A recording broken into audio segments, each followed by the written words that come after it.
මේ දවස්වල අමාරුලාට භාණ්ඩ හංගලා තියෙනවා. අම පැහැපත් කරගන්න කියලා මේ ආලේප කරන ක්‍රීම් වර්ග භාවිතය තුළින් අතු ආසාත්මිකතා සමහරට ඒව ජීවිත කාලෙම පවතිනවා. ඊයම් තියෙන්න පුළුවන් අනුමත උපරිම සීමාව කිලෝග්‍රෑමයට මිලිග්‍රෑම් 10යි.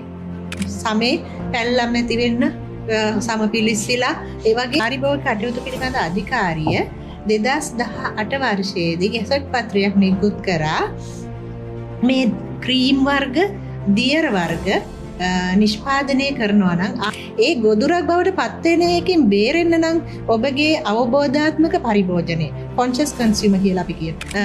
නිරන්තර පරීක්ෂා කරලා ඒක ඔප්පු කරගන්න බලනවා. එහෙම නොතිබුණොත් අවශ්‍ය ක්‍රියාමාර්ග ගන්න. වැටලීම් කරන්නේ කාට එරෙහිවද?